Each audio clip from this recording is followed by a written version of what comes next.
now. Hang on. And we're live. Hi everybody, welcome to the Scentsy Bunch. I think I got that right. Welcome to the Scented Bunch training group. Tonight we're talking all about parties. We'll be focusing on home parties and we'll be answering the questions that have been posted into our team pages earlier this week. So I might just get started straight onto some of the questions. So one of the questions was, what are your favourite games to play and purpose behind them? And Sophie is going to answer that one for us. Hey everyone, can you guys, I think you guys can hear me now. I do drawing games, or a scavenger hunt. I've recently started trying these and I've had a bit of success.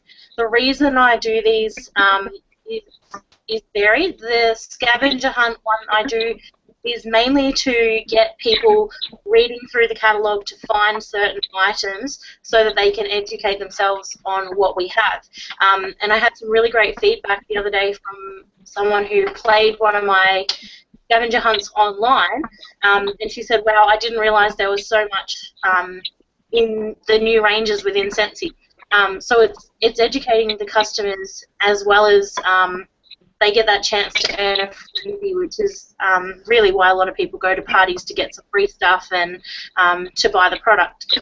And I also do a drawing game, which we're going to do later, so I'll see what everyone else does at their parties.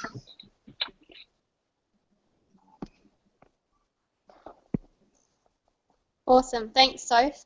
So our next question was, how do you break up the conversation and call everyone to attention to start the introduction of your parties? I will be answering this question. So, generally when I am setting up and everybody's walking in, and I'll chat to them casually, and then as they sit down, and I'll normally have a little chat to the host and just ask if she's expecting anybody else, and if she says this is all that's coming or there's someone coming but we'll get started without them, then I'll normally just stand up the front with a catalogue in my hand, looking like I'm ready to go. If people keep talking over me or they're like not letting me start, then I'll normally just say, hey guys, I'd love you, I could have your attention just for a couple of minutes, I just want to get started, and then normally everyone will just start to quieten down and listen. And then I normally start by asking, so who here has been to a Scentsy party? In Emerald, where I'm from, most people have been to a Scentsy party. So every now and then when I get somebody that has never been to a Scentsy party, then I'll just make a little joke like, oh, we've got a Scentsy virgin in the room, or you're in for a real treat tonight, or that kind of thing. So if you just make it a little bit fun and not too serious, then I normally find people will give you their attention for the spare time that you need it for. So that is that question. So Sophie has a question from her team. What do you do if there is a difficult customer at the party? Example, bagging out the scents and the warmers or being disruptive. Now Angie, our poor dear friend, has had not much fun with the dentist this week, and she actually can't talk at the moment because she's in a lot of pain. So she's answered this question, and I'll just read out her answer for you. Alright, so a difficult customer at a party can be really unnerving, and personally I wonder why they are there if they obviously hate Scentsy. However, I like to see it as a challenge. If the guest interrupts my presentation with negative comments, I usually say, oh, that's a shame you feel that way. I'd like to have a chat with you after I finish the presentation. If they complain about a particular product, I try to give the facts about why they couldn't smell that particular fragrance or why they couldn't smell much from their warmer. Example, if they say they couldn't smell a wax that they bought, I generally find it is a mild one, or one where the top notes, usually citrus or mint, vanish quickly. I then help them by giving them some testers of our stronger fragrances to smell and I always offer to put samples of some stronger ones in with their order. If they complain that a certain fragrance smells like cat pee or something, yep, they always compare it to something really bad. I say something like, that's the beauty of having over 80 fragrances to choose from. We all have different tastes, that there's sure to be a few that each of us will love amongst our huge range. Then while everyone else is smelling the testers, I'll usually sit down with that person and try to figure out why they weren't happy with their Scentsy products in the past, and I'll try to find a solution for them. I'll also explain that this is Melissa's party and Melissa loves Scentsy, so I'd like to help her get all the things on her wish list. Thank you, Angie. All right, our next question for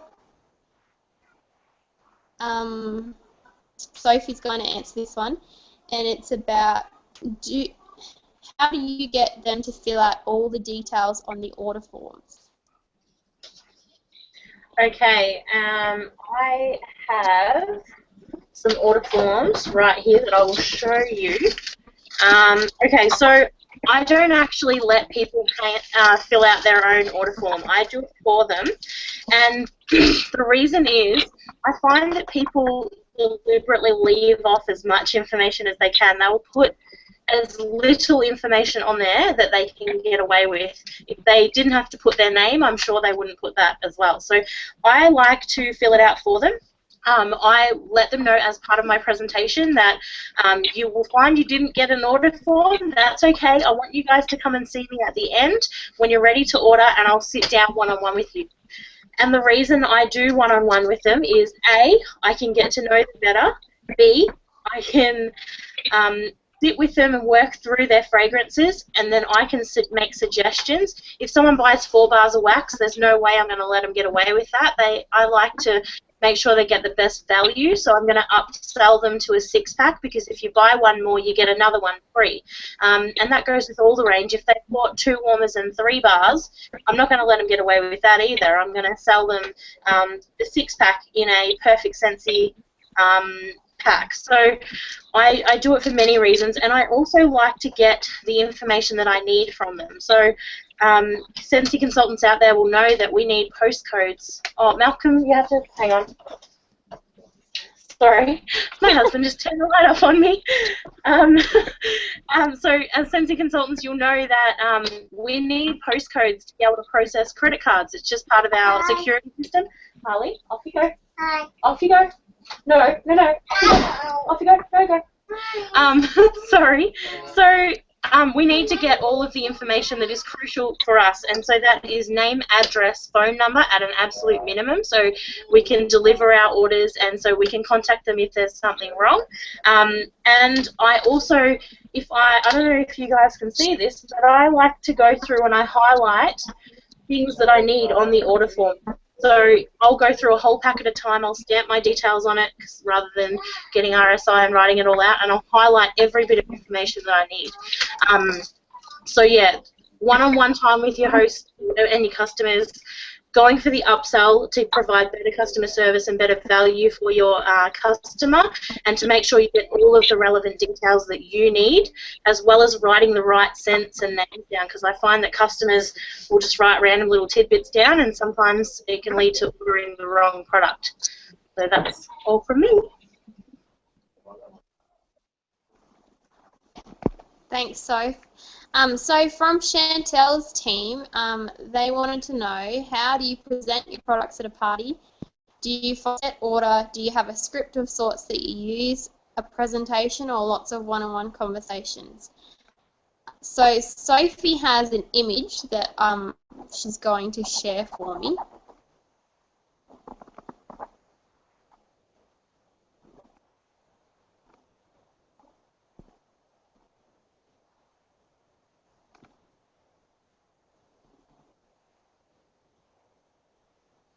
So you'll see here, that is a little party display that I've set up. In the back is an order ready to go, so don't mind those bags in the back. But that is a party display of how I would set up a party myself. So it's simple, you haven't got too many products. I like to have kind of like an art glass glass art warmer, art glass, however you say it, I'm having a mind blank. So I normally like to have one of those, whether it's the Tiger's Eye or the Moonstone or the Lyric, just so that people can see the colour changing warmers, because they're quite into colour changing at the moment. And I normally have a deluxe warmer, a premium warmer, and an element warmer, just to show them the difference with the finishes and also size. And then I like to have a tub of washer whiffs and then a couple of little small washer whiffs, just so they can see the difference in the size. Most people, when they see a tub, will then want to buy a tub instead of a smaller one, just because it looks like you're getting a lot more, which you are. It's pretty much the equivalent of a 3-pack. I also have all of my testers, that's not all of them there, but I have all of my testers in their categories in a bowl, so that I can just give a couple of people a bowl to share. And then I'll have a tick and flick sheet so that it corresponds with the certain bowl, so that while they're going through the bowl, they can just tick off what they like as they go through. And then I normally have a diffuser, and I might take a couple of different shades just to show people. That one there that you'll see is one of the new ones, but normally I take the Aspire, as that's my most popular seller, I find. I've also got my oil testers that I take along, and I'll normally take one of the bigger bottles also, just so they can see the 15ml size, what it comes like when they order. And then I'll have one of each of the on the go, so a room spray, a scent circle, a scent pack, and a car bar, just to show people the difference between them. And then I will also have, there's a couple of body products there as well, and a couple of buddy clips, and I'll have a buddy, so that people can see the kind of size that the buddies are and what they're getting for their $46. I don't follow a set routine, because I find that every group of people you have a party with are different. If it was a party where they're all people that don't really know much about Scentsy, I'll go through majority of the ranges and focus on the popular sellers, like the washer whiffs and the warmers and the wax, and do a little demo of the diffuser. If it's regular party hosts, like I have a couple of groups that will just alternate between the party hosts to get the rewards, and they just want to see the new product, sometimes I don't even set up a proper display. I'll just take the testers and the new catalogues, and we'll just sit around and chat and smell all the new ones, and I'll take like a new diffuser or something that they haven't seen from the previous party, and it's more kind of just sitting and chatting and catching up and seeing what is new. If you find yourself with a really chatty group and they're not giving you any attention so that you can do your little spiel, just sit down and join in, and the questions will come up as you're chatting, and you can answer questions as you go. But I normally find I just try to go with the vibe of the party and not demand their attention or whatever for the first bit if they're not going to pay attention to me. So the first couple of times when you do a party, you'll probably be really nervous, but as you get to know your customers and as you get to know your host, then you'll be able to relax a bit more and kind of go with the flow of what you think the party's doing. But so there's also another picture. Soph, can you do the basket one?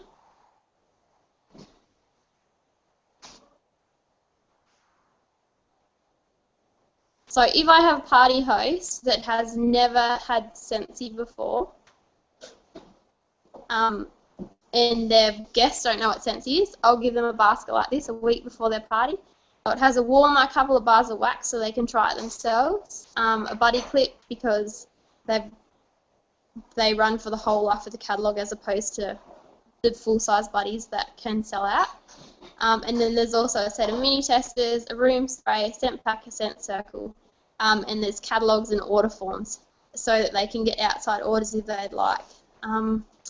If it is a party host and their guests have had Scentsy before, can you show the other picture, so?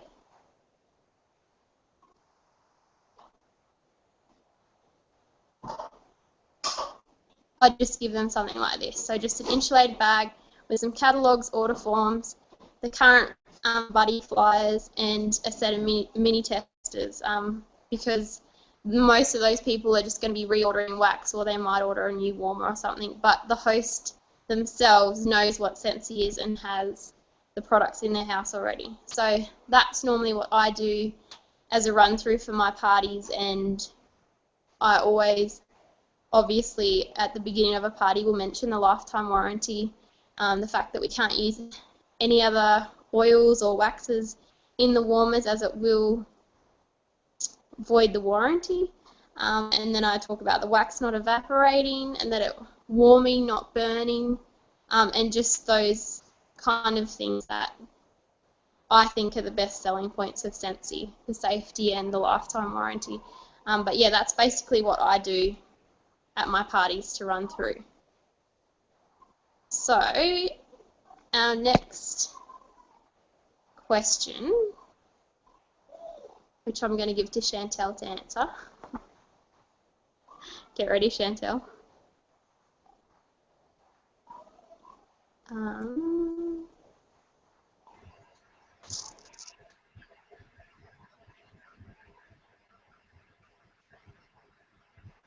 How do you get people to buy at a party and still host a party without the host losing out on sales? Oh gosh, is this one that we had in our little list, Cassie? I wasn't ready for this one. You didn't put a smiley face under any of them. Alrighty, hang on 2 seconds. 2 seconds. I was not ready for that question, guys. Is it on there, Cassie? It is. It was from my team page. It's getting people to still buy and have a party. I always lose some sales when they decide to have a party. Okay. Sorry, Shan. No, that's okay. That's okay. I was like, oh, I was prepared. I was scrolled all the way down to Angie's to help Angie out. So for me, I always remind them about the perpetual rewards, so that they're all helping one another. So I really try to focus on reminding them that it's not about just all supporting one person, that it's a snowball effect, that they all kind of go along. That in one person having a really successful party at the start and them supporting their friend there, their friend is more likely to also go along and support their party. Getting people to still buy and have a party. So I get them to really look at their wish list. So at that point, I encourage them to write down absolutely everything on their wish list. So they will order some of it at their friend's party, and then encourage them to really kind of set their ideal realistic target on what they think they might achieve at their party, so that they can see what they will get as rewards, hopefully, and what they might be able to get at that party that they're at now. I also let them know to book a little bit further in advance as well, so not to have a party just 2 weeks after their friend has just had one. So they'll order something there, and then they'll get their first initial bunch of waxes, and then they'll want more, say maybe a month or 2 down the track. So to actually book it a little bit further in advance, so that then by the time their party happens, everybody needs to restock. That's what I do. I'd love to hear, it's one of those ones I would love to hear. Does Cindy, is that something that you've got anything else to share on that one?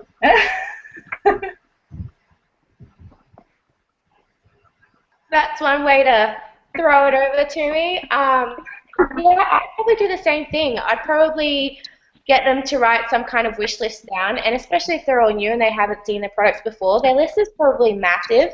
And then I would say, you know, same kind of thing. If you help out your hostess, she's going to help you out at your party as well. I'm sure she's going to do some kind of, most of them do that, don't they? They're like, well, she ordered at my party. And sometimes I find that the hostess will kind of do the work for you. Like, I know my party on the weekend, she was like, well, I ordered from your party, so you need to order from my party, and that kind of thing. So I think that they help us with our job in that department. But I would also get them to do a wish list and then work through them and say, look, you could get this today, and then you could get these ones, and kind of halve it so that they have like an equal amount spent at their party, and then and we could say like, your list is so long, you could get 3 party bookings and get, these extra things at those, so we need to get 3 bookings there and that kind of thing. I would also work kind of the way Chantel explained it as well. Yeah, that helps you. There was a question from somebody, how do you even get people to book parties? I have a little something to say about that, and then I can also pass it on to Sophie.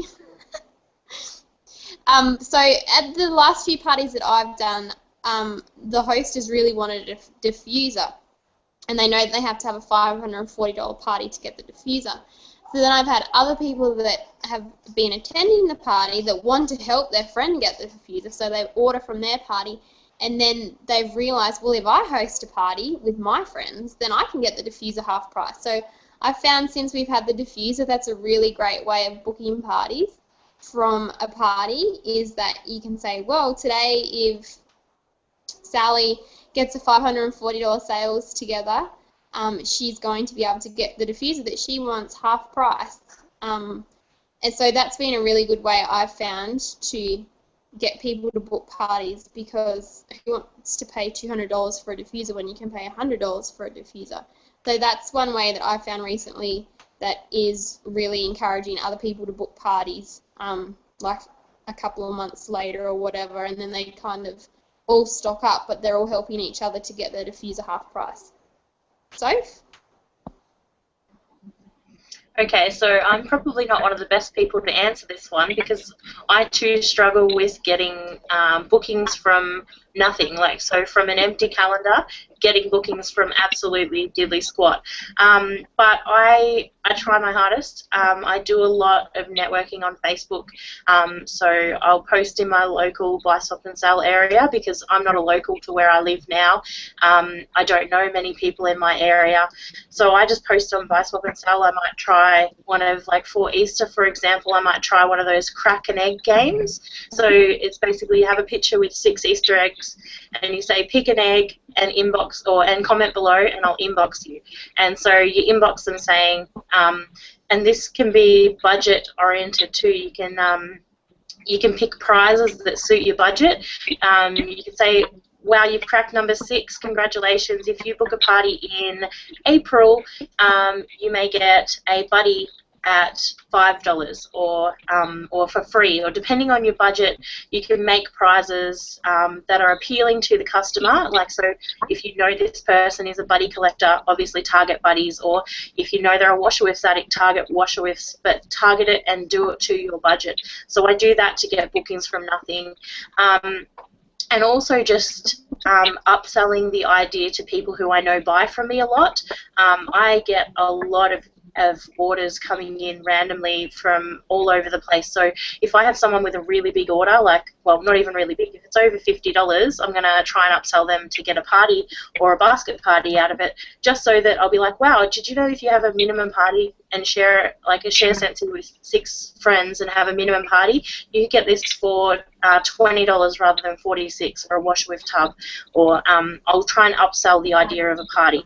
And from parties, I've been having a lot of success, I don't know if you can see it, with this. Roll the dice, and your number is your prize. So I just make these up randomly with anything that I can afford, and if they roll the dice, they get that as their prize. So it's sort of like a spin-off from the mini purse booking games from Christina Osborne. Yeah, you just use the perpetual half price reward to pay for half of it, and you're obviously going to be out of pocket the other half, but it's what you're willing to pay to get those bookings to propel your business to go forward. So that's me. Awesome. Thanks, Soph. And so a way that I book parties, like cold bookings or whatever you want to call them, is I'll just do little mini booking blitzes myself.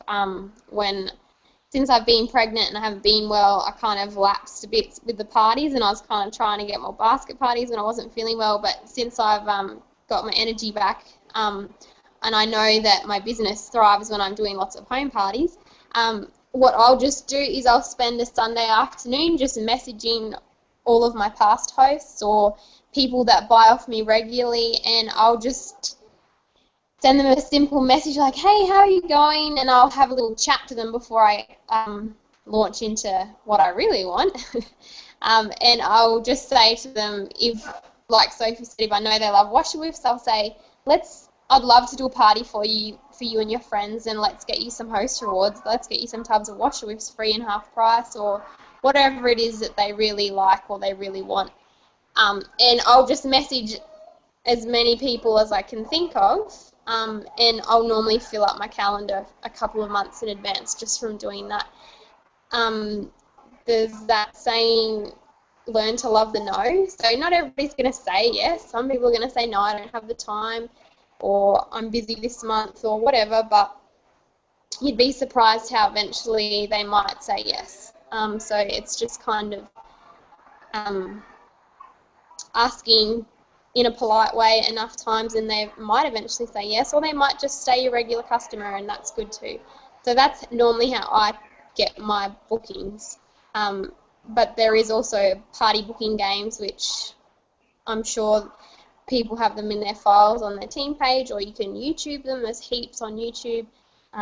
Or like Sophie shared, the roll the dice. You can kind of come up with anything you like. I also sometimes will do a little booking bag, so I'll just say anybody who'd like to host their own party is going to get to take home a bag of goodies today, as well as get their host rewards on the day of their party. So, yeah, but it can seriously be as simple as just asking, and I think sometimes people are a little bit scared to do that. But so one of the next questions,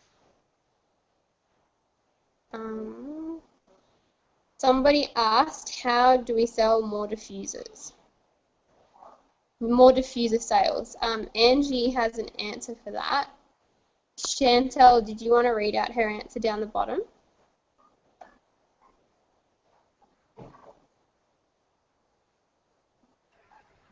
Alrighty, so I've got Angie's answer here because poor thing can't talk at the moment.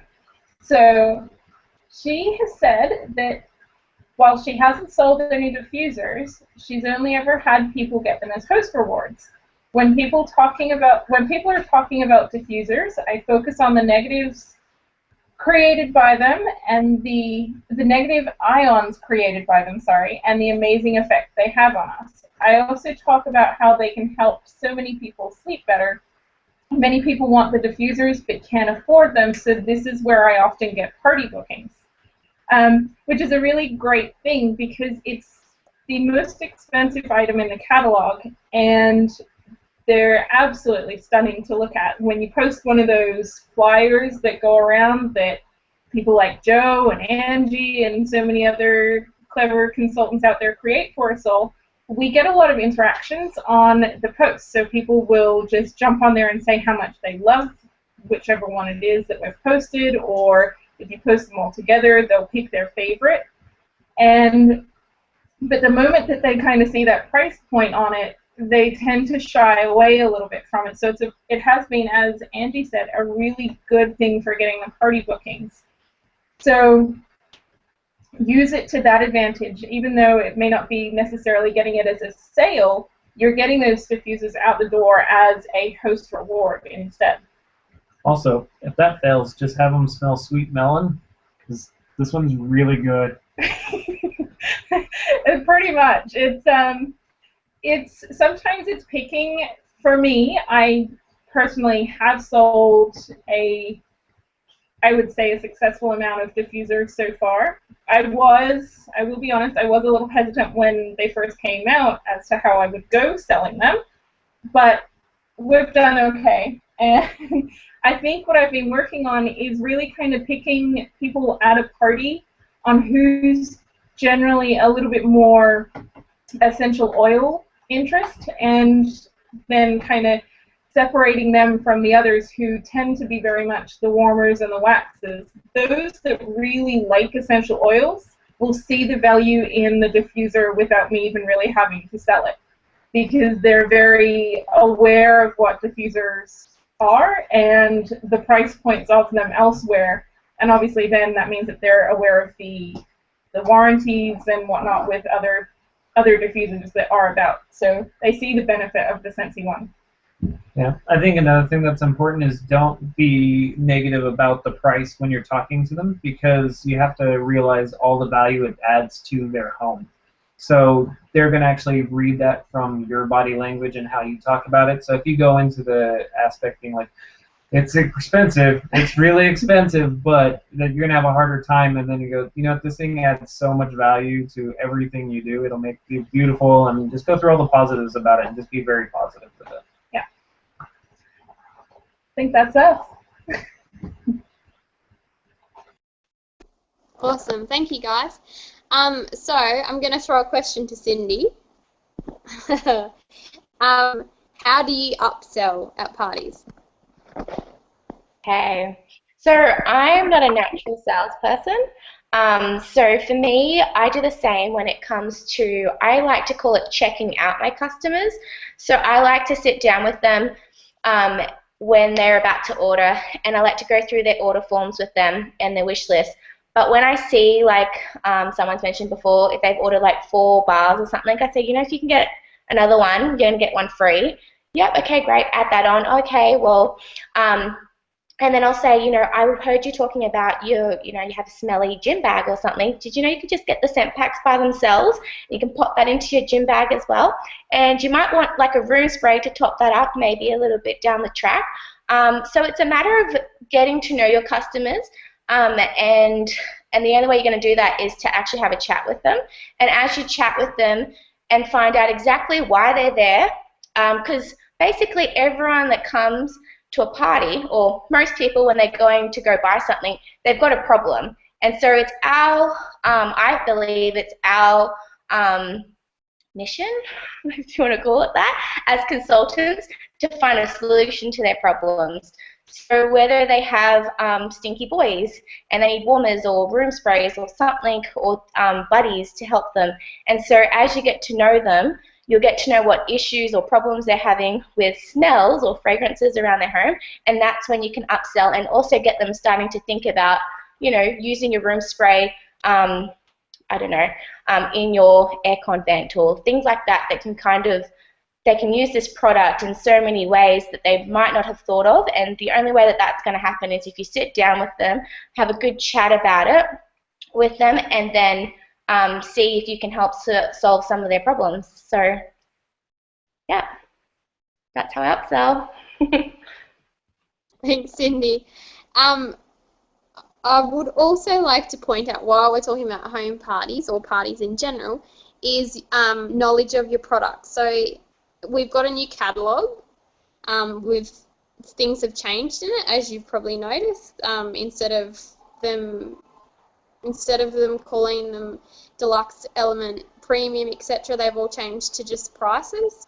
So you'll see when you sit down and have a good proper look at the catalogue that we've got some fragrances that have returned, that things have changed names. So I always like to sit down and study the catalogue for every now and then when I have a spare minute leading up to the changeover of a catalogue, to get to know the new products and to get to know the new catalogue layout, so that when I do host a party and I'm talking to them about the combine and save, then I know what page number the combine and save is on, or I know what page number the new fragrances are on, and that kind of thing. So product knowledge is powerful. People like to have a consultant at their party who knows what they're talking about.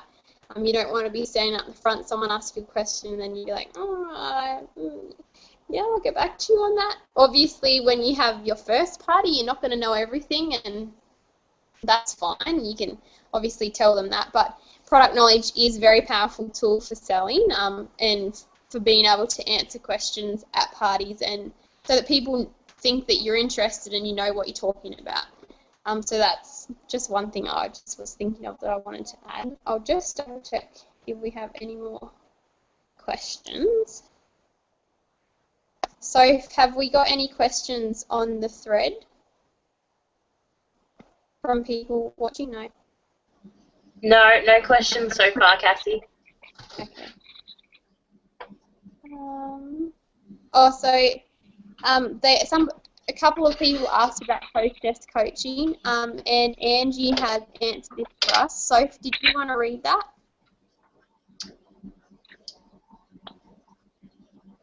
I think Chantel has it up. I don't have it up on my screen, sorry. Oh, you're right. Chantel, do you want to do that?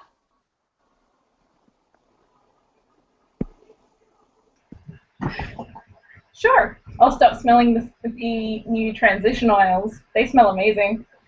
Okay, so hostess coaching. Angie has listed some super awesome things here, and you'll have to excuse me while I keep looking away to read them.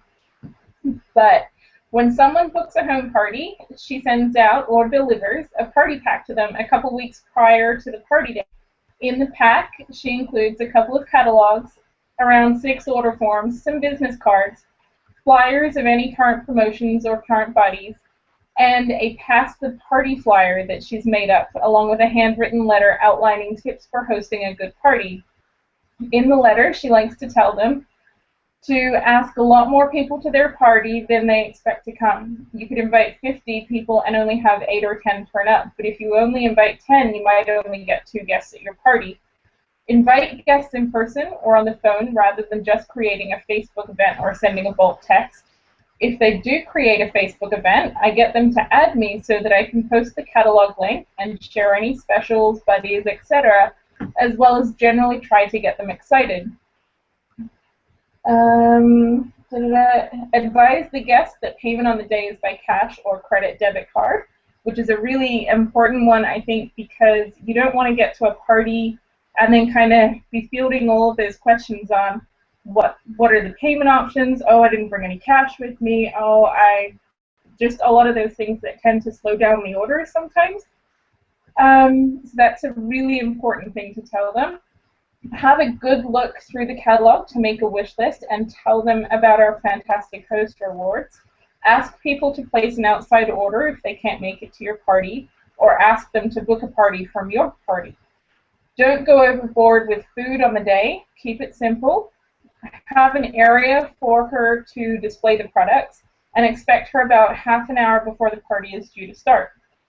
The Pass the Party flyer explains how the host can get another half-priced item if they get a friend to book a party from their party.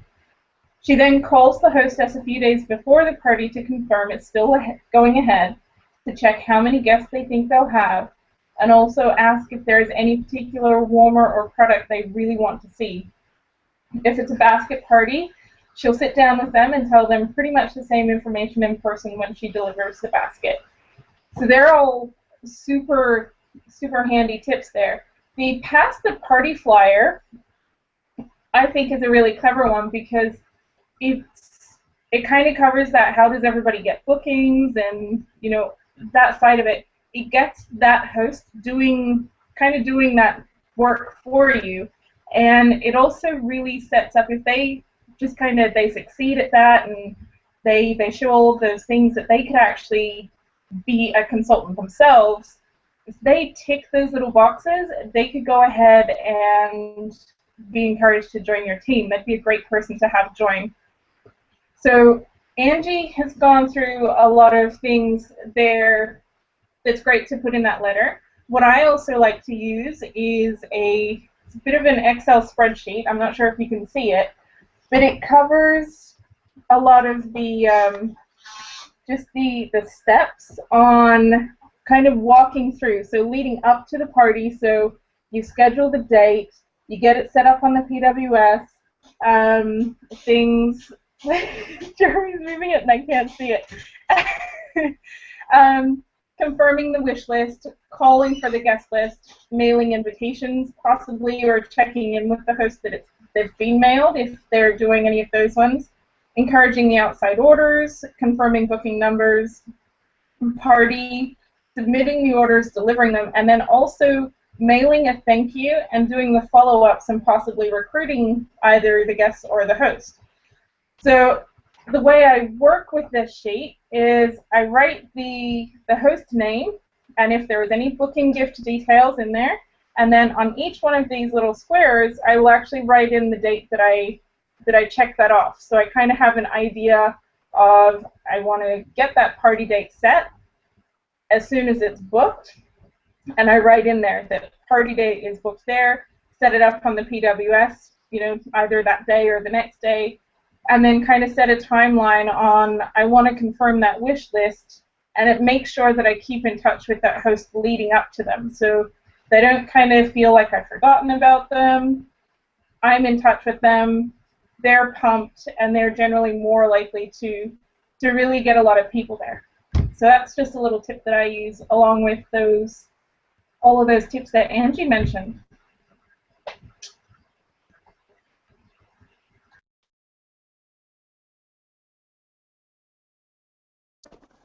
Thanks, Shan.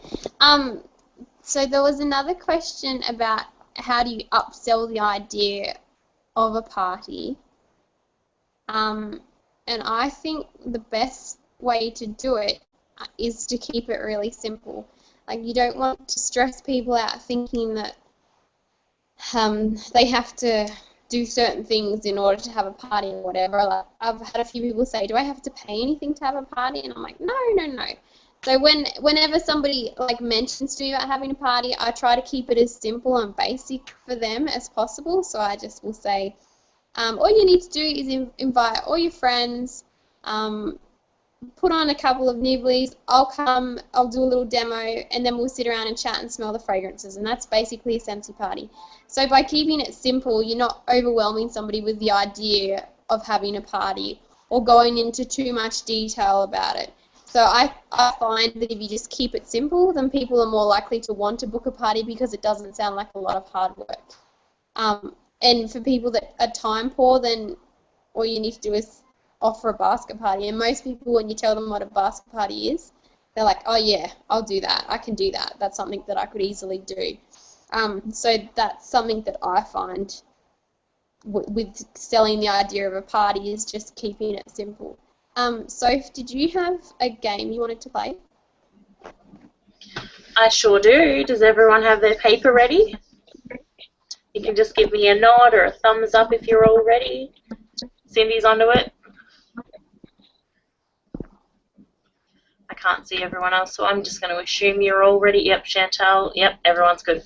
Okay, so the idea of this party is an icebreaker. So I would suggest you do this toward the start of a party, just if you're like, I don't know, I go into a party and I sort of judge it, like what Cassie was saying, by what they're like and how, like, the party will give you a certain vibe if they're going to listen to you, or if you need a bit of, if they need a bit of encouragement to listen to you. So I use this as an icebreaker and a way for me to get their attention on the actual party.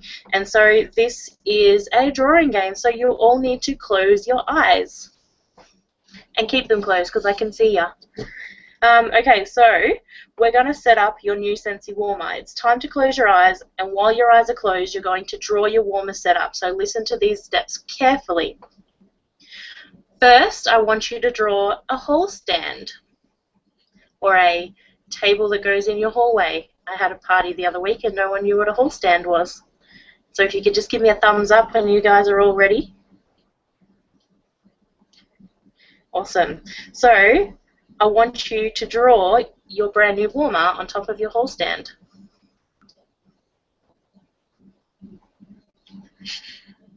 And again, thumbs up when you're ready. Awesome. To the left of your warmer, I'd like you to draw a vase or a vase.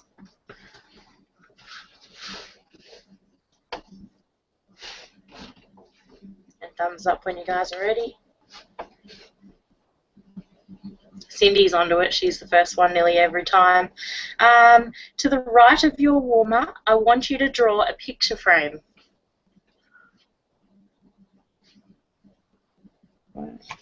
Just because she's first, it doesn't mean it's going to be the best.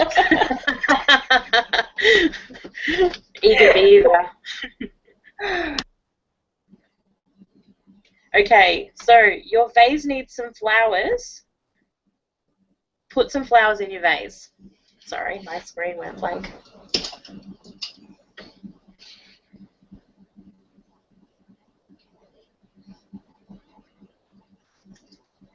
Good. Okay. So your warmer needs power. You guys need to draw a PowerPoint.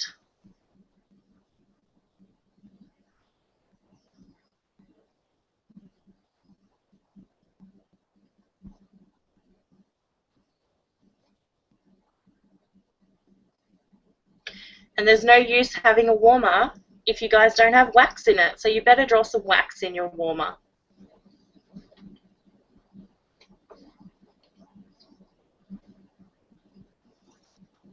And you better put a photo in your photo frame.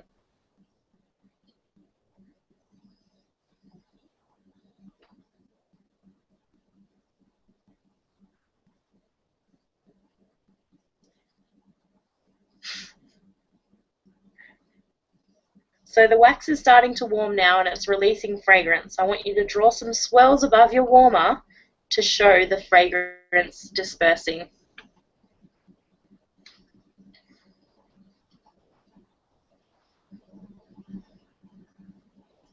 Okay, when you're finished, I want you guys to open your eyes and have a look and tell me what you guys think of your artwork. And you can turn your picture toward your camera and show everyone what you did.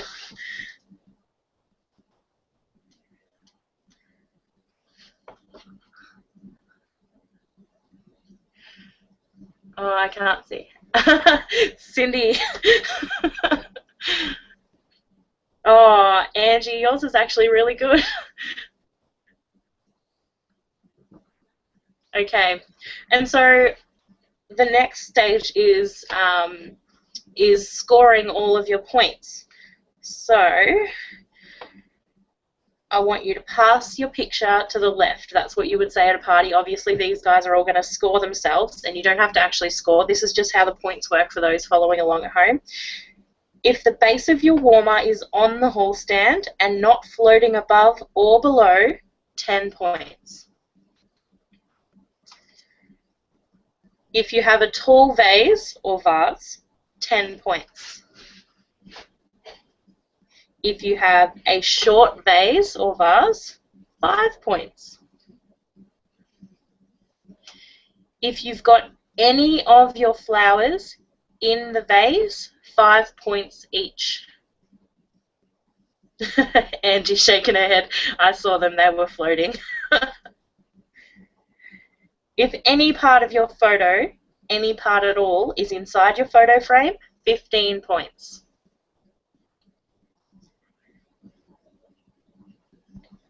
And how many cubes of wax did you have in your warmer? If only 1 or 2, 10 points. Cassie, 2. Angie, 2. Oh, 1 for Cindy, that's alright. Okay, where did you place your PowerPoint? If it's to the left, 10 points. And I'm assuming it means to the left of the warmer. And Cassie's on it. If it's to the right, 15 points. Wait a second. Is that your left or the warmer's left? To the left of the warmer. Like if I'm looking at the picture, it's on the left? If you're looking at it, it's your left of the warmer. Come on, Jeremy, it's 10 points, mate. Mine didn't even end up with a warmer. Not anything that you could tell is a warmer. It's fine. Okay, and if you were clever enough to connect the power cord to your warmer, you deserve 20 points.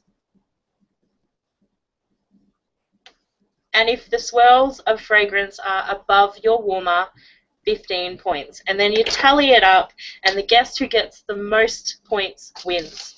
And it's just a really nice way to break the ice, to give it a bit of fun and a bit of context, and then you can go into your presentation, or you could do this mid-presentation before you go do smelling, or you can put it in wherever you like, but I just find it gathers people's attention. It's a bit of fun. You can all make fun of each other while you're doing it, and yeah, it's a good way to show that you could be generous as a hostess by giving out a prize at the end of it. So I hope you guys, I'll actually post this to our team chat so everyone can share that around to all of our groups too, so you'll be able to play it at your next party.